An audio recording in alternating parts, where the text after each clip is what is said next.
through how it has impacted him in his life. If you're out there and you have questions or comments, always feel free to put them in the chat and we'll try to get to them as we go along. But with all that said, thank you so much for joining. Really appreciate it, Scott. How are you doing so far? Great. Thank you for having me, Mackenzie. I really appreciate it. Of course. So I gave sort of a light introduction to you and your background. Would love if you spend, just because it's your first time on, a little more time kind of, giving us a sense of your background and kind of history. Yeah, so I have a multi-layered background. I started out my career, which has been really like a 12-fold career, with lots of pivots, in publishing and printing, and then segued into conservation work, which I did for 15 years with the Nature Conservancy and a variety of management positions around the country and then globally.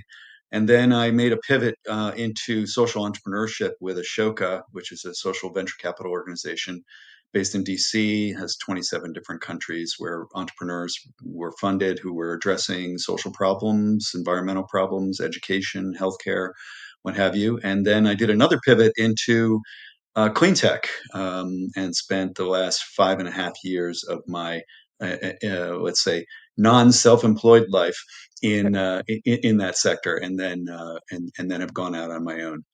That's exciting. Again, I think a series of pivots is more and more normal nowadays. And I think it really Yeah, gives you a taste of different elements of life and kind of really gives you a, a more complex view of, whatever you're working on at the time. And I think definitely. being able to Definitely. capture that in writing is also really important. And I, Well, uh, the one constant with me has always been writing. So it's been, I've started writing when I was very young, and I've continued to write. And so now I'm pretty much focused on my writing primarily, but with a few experiments here and there, and a little bit of consulting as well. yeah, that's fantastic. Well, we'll definitely get to at the end sort of a little bit of a summer reading book recommendation, just because I know people out there probably are trying to get some good reading in. So we'll definitely get to that. But wanted to spend the majority of today kind of working through, your recent article detailing kind of your experience of your wife encouraging you to try magic mushrooms, and would love to sort of, talk through what got you to that point and, Yeah. what really made the decision to jump in. Yeah, sure. Yeah, so my wife Samantha gave me a 60th birthday present of a Magic Mushroom Journey, and really, what was kind of going on in my life before that was, on the surface, like I described, I had this, kind of charmed life, a successful career, multiple sectors. I was a published author, had a wonderful marriage. We have a blended family of 6 kids between us. They're all adults now, but inside I was still the guy who had a fight or flight response whenever things got tough, and when a family conflict triggered all these old wounds from my childhood, as it turned out. Feelings of being unwanted and being an outsider, and my first response was to run. And I was going to run to the Azores because it's a place that I've been rediscovering my family history there over the past decade, and it's become very special for me. But I was also seeing it as a refuge and as an escape, and really kind of over 6 decades, I had kind of perfected the art of abandonment as self-protection. I'm gonna run. I'm gonna fight first, and if Mhm. that doesn't work, I'm gonna run. But that was really threatening to destroy the most important relationship in my life at that time. With my wife Samantha. So I was feeling pretty desperate, and I really, up to the months leading up to my 60th birthday, been feeling like the walls were closing in. It wasn't really a midlife crisis. It was more just a crisis of conscience and consciousness. What am I doing? And how do I get unstuck? And so when Samantha suggested it, I was like, well, what do I have to lose? I mean, yeah, this is, a great 60th birthday present, first of all. And we'd met this distinguished older gentleman on a hike who had done it, and he had met all the dogs he had ever had in his life. And I thought, oh yeah, sign me up for that. I've had a lot of dogs in my life. I have one here in the room with me now. Yeah. Um, but I was ready to try anything to kind of rewire the voice inside my head that was basically saying, "You're not enough. You're not good enough. You're never going to be good enough. You better run before you get hurt." Yeah, I think it's really interesting. We normally talk about psychedelics often through sort of the lens of, veterans or people who have dealt with really hard, sort of intense moments. But I think your experience is much more probably familiar and accessible for people. I think a lot of people develop as you're just sort of growing up these ways of adapting and trying to Mm. get away from the painful parts of life. And I think it's something that a lot of people experience and go through. And I definitely understand sort of hitting that point of almost exhaustion where you're sort of like, all right, I see that this is happening. I don't really know how to shake free of it, but I'm kind Yeah. of done with doing this because it's not really getting me anywhere. Would love to hear. So how did Samantha, decide that this was maybe, because I think a lot of people try more standard therapy or even, pharmaceuticals. What sort of pointed out that this is the way to do it, aside from the dogs, which is great? Yeah, aside from the dogs, I mean, I think she thought, we had tried therapy, I had tried therapy, things, and I was a pretty self-aware guy. I mean, I knew what was going on in my life. I knew, what issues I had, but I really didn't know how to change, how to break that chain. Like, how do I stop this voice in my head? Even meditation, you try, like, let the thoughts come in and recognize them and then let them disappear, Mhm, but it's effective up to a point, and I think we both felt with the suggestion of this process, we met with a guide who did it and, understood what it was, that it was not just a hippie trippy, you mhm, know, drop eat some mushrooms, and frankly, I had done that as a teenager and, long, long time ago, and then stayed away from psychedelics and most drugs, until this experience, other than coffee and alcohol. But mhm, yeah, so it was really, I think, her awakening, thinking, this would be really great for you. I could see how this would work for you, and it's something, we have a very special relationship, and we know each other so well. It's almost as like we've known each other in past lives. So she Oh, recognized that this would be something that would work for me. that's really sweet. Again, congratulations on having such a strong partner. I feel like that really helps kind of, make those big changes when it's not so scary when you have that partnership and Definitely. somebody in your corner. So that's great. Can you take us through sort of, so again, you've made the decision, she's kind of brought this up as an option and something that might be helpful for kind of overcoming and rewiring those well-worn kind of paths. Take us through kind of getting into the experience and kind of where the Yeah. actual experience itself kind of took you. Yeah, so like I said, it wasn't just a, trip. It wasn't just, gonna, take these substances recreationally. And it was magic mushrooms. So psilocybin is the psychoactive ingredient in magic mushrooms. And so I had a couple of therapy sessions with two guides that were working with me. One of whom was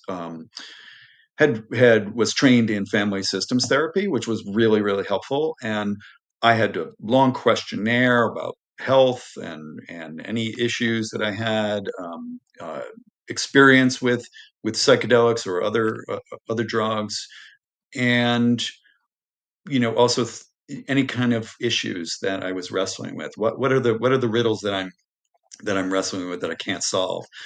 And Mhm, I sort of tossed offhand that I had an alcoholic father. We had a very confrontational relationship, and when I was 16, he nearly killed me in an alcoholic rage. And I said, "But I've dealt with that, and I don't really need to think about that anymore." And the guides, during the therapy session said, "Wait just a minute. yeah, First of all, yeah, the way you kind of toss that off means that mhm, you really haven't dealt with it. You're just kind of getting rid you're putting it outside of yourself. So let's drill down into that." And as we drilled down into it, I realized that there was not just that experience at 16, but there were experiences earlier in my childhood where this trauma had really set in, mhm, and my coping mechanism for it was either to fight or to flee. And mhm, so, this was a way they really drilled down on that.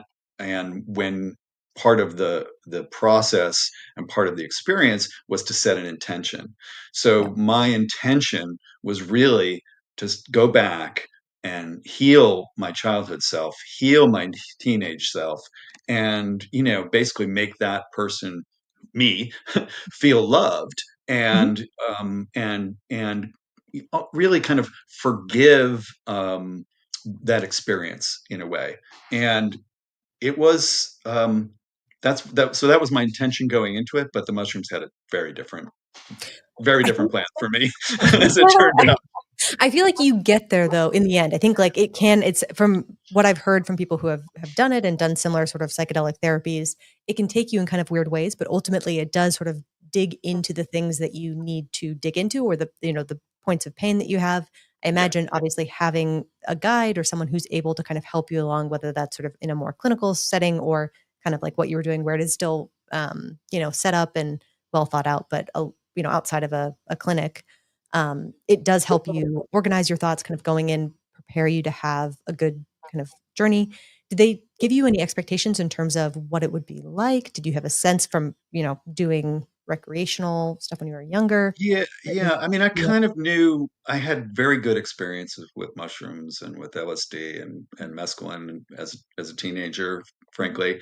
I really wasn't that worried about it, but what I was worried about was that wasn't in a therapeutic session or mhm, setting, and I thought, well, are our expectations of this too high? Like, what happens if the journey isn't as effective as we want it to be? It's not yeah, making the change that we want it to be. And I had mhm, done all sorts of research going into it. That's just the way I am. And so I read Michael Pollan's book, How to Change mhm, Your Mind. I watched the Netflix series. I looked at other data. I looked at a lot of the psychological journals and research that's been going on. And really I thought, wow, okay, this is very transformative, and so that actually kind of set up the expectation of it's gonna be transformative. But then I thought, well, what happens if it's not? And then and what happens if I come out the other end and I haven't achieved the goal of really addressing the issues that I was putting out there. That's interesting, but again, I would imagine that's normal. I feel like the 2 fears around it are probably what if it is too extreme and you get lost in it, or it is, a more extreme and intense feeling than you imagine going in, or you're right, if it's an absence of that and it doesn't really do what you expect it to do. 'Cause I do Mm, think there has been a kind of swell of attention around psychedelics, especially from a medicine perspective, which I think is great to have that information out there. But I think coming in, maybe if you haven't had that sort of psychedelic experience previously, to kind of have a difficulty matching up what people are saying that it can do for them yes. versus because again, I think, the current other therapies, can take you so far, but it seems to be a different level in terms of psychedelics, which is interesting. Yeah. So again, you don't have to sorry, go ahead. Yeah, go ahead. Oh, so you don't have to take us through the trip itself specifically, but were there any things that kind of stood out to you overall? Was it a long, difficult trip? What were like a few things that you could pull out from it? Well, I wouldn't say that it was a long, difficult trip. It was definitely long, and there Mhm, were there were several aspects to it. The one that I really kind of focused in on because it was so surprising to me, and it really was, took me in a completely different direction, mhm, was that I found myself going back to 16th century Portugal, where one of my 12th great grandmothers was about to be burned at the stake in Lisbon. mhm, And this was in 1576. And I knew about this because I'd done research in my family history, and I found the process documents, or basically the transcripts from the trials. So I had known about this for several years, but it was the furthest thing from my mind going sure. into this journey. I was not intending to do anything with that. But what happened was she had been betrayed by her son, Mm, and who confessed to the parish priest. She was arrested. She was put in jail. She was put on trial. She was on trial for 3 years, and then she mm, was burned at the stake.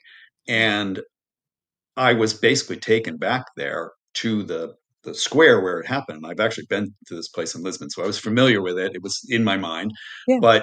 but there she was tied to the stake. They hadn't set the flames yet, and I went literally moved over to her, wrapped my arms around her, and just poured love into her and love and forgiveness. And it was just, and I was very conscious, like sort of in the back of my mind, I could see what was going on. I was aware of where I was, in the journey. And then she lifted up and disappeared, evaporated. And I found myself tied to the stake, Ah, which could have been a harrowing experience. And frankly, it was. I mean, they lit the flames, and the flames went up my body, and I could feel it, and I was, you know. But what was ironic was the guides, when I started describing this to them, saying, "We had no idea. You were so calm and placid, and looked like you were just having a wonderful time and a wonderful experience." I was like, I was on fire, like, you know. But yeah. it was, and at first I was kind of frustrated. I was like, this is supposed to be about me. Why do I have to like deal with this woman's trauma? Who is she Sure. to me? She's like my 12th great grandmother. That's a lot of generations. Mhm. So, but as we did the integration work, and as I started thinking about it more, and I talked with the guides after the journey concluded, and then subsequently the following day, and then we had another session a week later, I realized, no, you know what? It is about me, even though, and it was not just about me, but it was about ancestral trauma that I was carrying, Hmm. which was profound. And it really helped me understand like that betrayal trauma moves through generations. That my ancestor was betrayed by her son. My father betrayed me through his violence and his abuse. And I was betraying others by constantly threatening to leave or actually leaving, which I did, on a number of occasions throughout my life. So that fire that consumed me at the stake when I took her place kind of burned away layers of this accumulated pain, like not just mine, but I felt like it was generations of it just burning off. And I realized that my pattern of running away wasn't protecting anyone, which I thought it was, protecting myself or others around me. Mhm. It was a betrayal that I was trying to avoid committing in the first place. And so that was really, I think that really led to a deeper understanding of my own trauma and my own experiences and how to let go and how to understand it and not blame myself for it like it's your fault or you're not good enough. And that all of that sort of disappeared. And some of it overnight. So there was that sort of pivotal, almost one and done experience, but it Yeah. wasn't one and done because I really, really spent a lot of time integrating it through writing, through journaling, through talking with friends, through talking with the guides.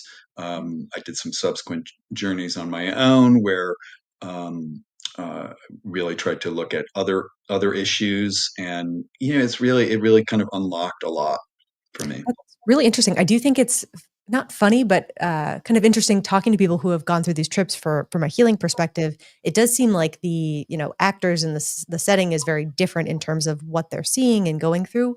But I think a lot of the core stuff seems to connect in terms of making peace with the past in a lot of ways. Mm, I think mm, finding just sort of a peace and calm kind of in yourself that is kind of hard yeah, to access otherwise. So again, it almost feels like I think we were talking about this in the pre-show, kind of like a dream where I think there are parts in your brain you obviously had in mind your great grandmother, and it sort of pieces together and allows you to see that underlying theme, but through something that is sort of in your brain already, which is interesting.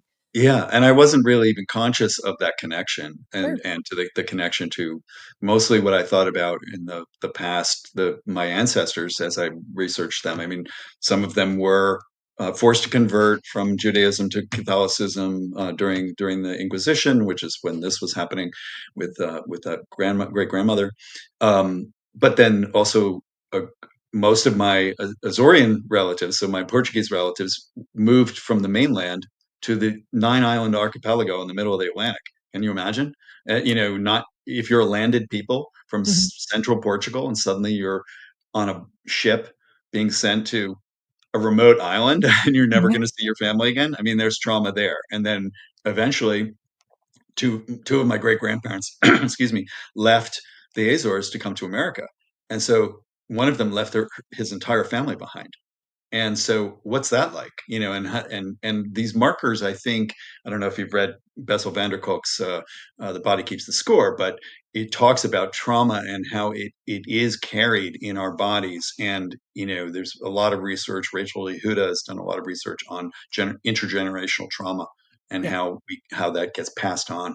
And so that was sort of building up was really being addressed Yeah. through my Some of that experience. epigenetic sort of element in there as well. Yeah. I Right. think Right. that's interesting. And I think sadly through life, there are, whether it's very extreme trauma, whether it's war, whether it's, you're right, sort of changing your whole life and moving away from everything or even kind of Mm. smaller things, I think, Yeah. really can affect us in ways that maybe you don't understand at the time and can kind of add up and create bad habits that are hard to break away from. So I think it's a great way to it appears to be a great way to kind of reset. So you mentioned kind of coming back and coming off of that big trip that you were talking about. think you had mentioned, you had seen a pretty immediate change. I know it sounded like your wife was saying things were different. What can you talk us She through that? immediately, I mean, when I came home, she was like, I came into our house, and she she was like, "Oh my God, you're a different person." And I was like, "What do you That's mean?" She said, "Well, you just seem more present, more grounded. There's something about you." Like, and mhm, she's very attuned to that sort of energy. But it was, she was absolutely right. I mean, the kind of constant mental loops that I had were no longer there. Like, I know I used them my whole life. Like, so, mhm. quite frankly, one of the things that was most evident to her a few weeks after the journey, we were traveling to California, and we were driving to the airport. We live in Western Massachusetts, so we're driving to Boston, and we get in the car, and she turns to, I start up the car, and I'm starting to back up, and she's like, "Wait, aren't you going to check the door locks, or aren't you going to check the stove So, and make sure?" And yeah. which is usually what I would do. I'd be like, "Oh, did we close the garage door?" Mhm. One time I actually had us drive all the way back to make sure the garage door was closed. Oh, It was 20 degrees that expected that overnight, so oh, it was important that the garage door was closed. But okay. it was like one of those things. Like, I would always do this, and I was like, "No, I'm good," and I just backed out. And she's like, "Wait a minute, this Something is different. you're very different here. What's going on?"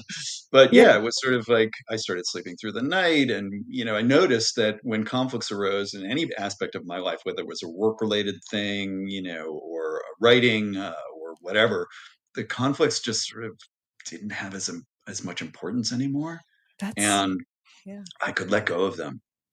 I Kind of wasn't taking the immediately finding my way out. Yeah, yeah. No, I think that's hugely important. So, is it again? I think people who are more intimately connected to you probably see and recognize those changes quickly, and know you better, so they're able to kind of talk through those changes. When you're talking with people, friends or things like that, is it easy to explain, or because it's not to say it feels miraculous, but I think it is such a big shift based on one experience, which again requires maintenance, requires careful thought and Integration, planning. yeah, integration is everything, I think, and it's integration is really more transformative than the actual experience, because the experience, while as transformative as it was, and as powerful as it was, I didn't really understand the connection until I started to unpack it and started saying, well, what does this look like in Mhm. my own life? Like, what am I doing that sort of replicates this experience? Why was I shown what was going on there? So like I said, I journal about it. Mhm. Um, uh, and then, sort of really started to say, oh, wait a minute. Now I understand. Like, it isn't, even though, there was certainly a part of me that blamed my father for what he did.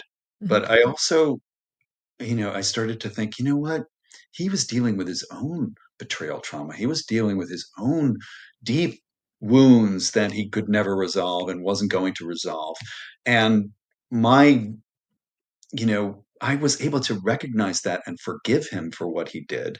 That's huge. And that was extremely healing. I mean, my father and I didn't speak for the last 13 years of his life. Mhm. And, that was a protection mechanism for myself and my family, and he was still an alcoholic and had a lot of issues. And now I kind of have made peace with it and forgiven him for what he did, because it was it stemmed from his own ancestral trauma, his own childhood trauma, and I totally understand that now, and I totally get it. And that's a tremendous change. Yeah, that's important to see his own sort of maladaptive ways of handling life and handling trauma and all of that. But again, I think good for you to kind of be able to let go of that, which is difficult to do if you're sort of intellectualizing it or not, really taking And it I there. had intellectualized it for years. I'd sort of, I kind of understood that he had issues, and that he was an alcoholic, and I tried to get him treatment, tried to get him help. It wasn't something he was able to do, Yeah, that's fair and and unfortunate. I think that's the way it is sometimes. Definitely seeing some good comments, self-reflection, very important. Yep, setting reflection intention, for sure. Yeah. very important. So I feel like again, your story is very poignant. I think it captures your personal experience very well. I'll make sure I'm tweeting out a link later so people can see and share it. Thank you. But what do you make of? the fact, because it kind of, I think, folds into a larger story that we're seeing right now, that resurgence of interest in psychedelics, especially for psychedelic medicine, I think. Hmm. Why do you think that's resonating right now? Do you think it's just sort of more data? What's sort of the thought? Yeah, I mean, we're in a mental health crisis right now. I mean, and it's not just among midlife men who suffer in silence, which many of us do, but it's a lot of people. I mean, you think about a generation that has come up through COVID and what they've had to experience, and it's like the flu of 1919. It's the same. Mhm, It's a similar trauma that they're going to be having to deal with, and what we're seeing is that traditional approaches, SSRIs and other things, aren't working for everyone. mhm, And in fact, rigorous studies are showing that psilocybin and other psychedelics are more effective. mhm, And for depression, for PTSD, other conditions, and I feel like the stories like mine, and frankly, like the soldiers and first responders that I heard from at Psychedelic Science in Denver mhm. a few weeks ago, it helps people understand that this isn't about getting high. Like I said before, it's not like hippie tripping, you know? Yeah. It's really about getting healed. And stories are what we have. We're storytelling species. So stories tend to humanize, the science and reduce the stigma. And I think that's the most important thing, is reducing the stigma about this. We've heard for years and years and years the fear mongering of the war on drugs, and this is, you know, it's just not true. And this stuff is the results are too promising to ignore, because of that outdated stigma. Yep. No, I think perfectly said. I do wonder, at the conference, was there a discussion around, I feel like there's been more of a move lately from a policy side to try to kind of Oh embrace yeah. psychedelics, or at least bring it into the fray a little bit in terms of, looking at it as a way to treat people, again, mostly focused on veterans, which I think there's a lot of need there. Very So important, very don't want important. to deny that. Yeah, and I think that actually on a policy level, Mhm, several states have already looked. Oregon, Colorado have changed the policies there. Texas has just made a huge investment in ibogaine mhm, research, which has been very effective for soldiers with PTSD. I actually have an interview coming up in Lucid News with Amber Capone. She and her husband Marcus started an organization called VETS, which is Veterans Exploring Treatment Solutions, after an ibogaine treatment that he had, which was absolutely transformative. He's a Navy SEAL, mhm. and he had a lot of trauma. And there were a lot of their friends who were also suffering. A lot of his fellow soldiers were suffering, and they are helping them get that help, which is amazing. That's fantastic. It is interesting. I feel like the trend has been, for a lot of veterans who are sort of at their last breaking point, have looked for, different ways, a final kind of last break pitch at Yeah, something. And I think a lot of the times they've been able to find that outside of the US. But like you're saying, I think there are certain states that are yeah, starting to allow. So hopefully we see that change over, on a policy side. It seems like there's a tension, but it requires more than that. So hopefully we see it. But that's fantastic. All right. Well, then, so overall, is there anything that you would kind of, want people to know or understand if they are curious or kind of nervous or skeptical about something like psychedelic medicine, if they're interested? yeah. I think that people need to do their homework first and foremost. It's not party drugs. Mhm, This can be done in a therapeutic session with trained therapists and guides. Um, and it's also still illegal. So it's in the U.S. And elsewhere actually. So there are ways of doing it. Oregon has a program now for therapeutic treatment, and I've been hearing from so many people who are suffering, who are really struggling, and I do think it's going to change in the next several years. But it's a big shift, and so I think um, the key is to go in with your eyes open, prepare, have proper guidance, and the commitment to do the integration after, because that's really been the most important thing, I think. Yeah, that's important. I definitely would say it seems like a very powerful tool, but ultimately maybe not for everyone necessarily. But I think definitely Mhm. doing your homework, doing your research, and if you are going to kind of go down that path, like you're saying, definitely making sure that you have sort of that structure outside of it to make the most out of that and to have a good experience. Because I think Um, the other side of the risk ultimately is sort of, if you do have a bad trip, I don't think it's like the classic stigma where you're jumping out a window or anything crazy, but I think you can have a very kind of chaotic experience. So I think making sure that, you're doing Yeah, everything. I mean, all this stuff is coming from within you, so you're confronting the demons within, Sure. basically. Yeah. And the thing that I found was that it really it forced me to face things that I was running away from, and forced me to, I couldn't run. Like here I was in this journey, and I had to face whatever was coming my way. Now I could have been pulled out of it at some point, some way, I'm sure, but really it was like, no, you've got to focus on this. You've got to pay attention. And ultimately what I realized was, this sort of the healing doesn't really happen in leaving or avoiding. It comes with the staying and the paying attention and, staying present with the pain enough that you can resolve it. And that integration process afterward is such a big piece of it, for sure. No, I definitely agree. I think also, impressive to be able to confront, but also kind of overcome those elements is a huge Yeah. thing, and seems to be a central kind of theme that I've seen emerge kind of from people Hmm. talking about it. So that's super important.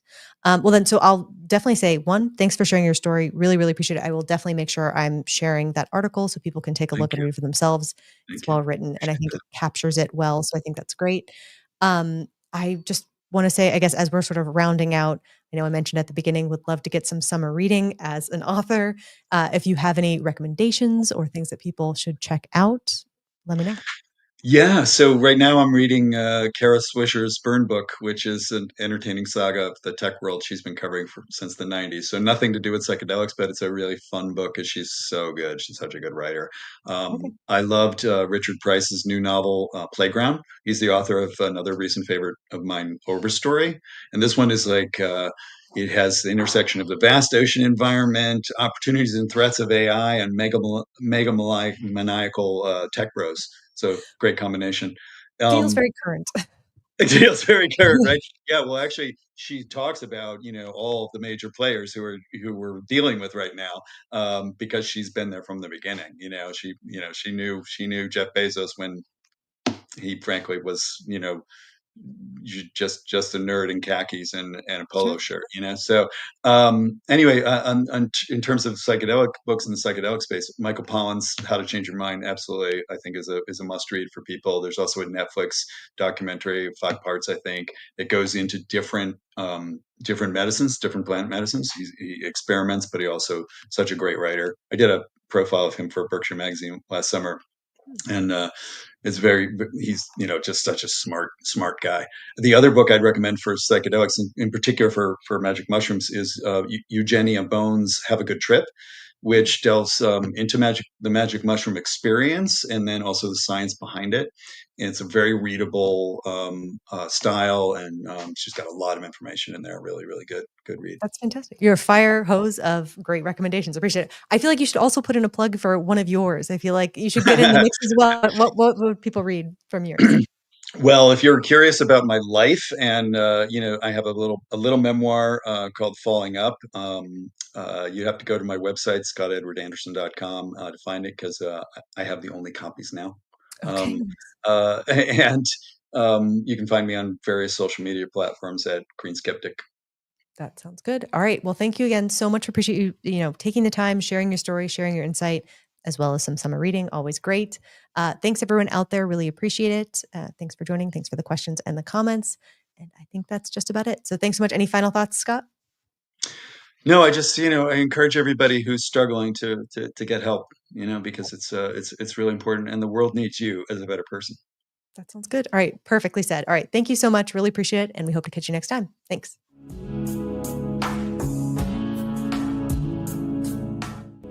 Before investing, carefully consider the investment objectives, risks, charges, and expenses found in the prospectus, available at AdvisorShares.com.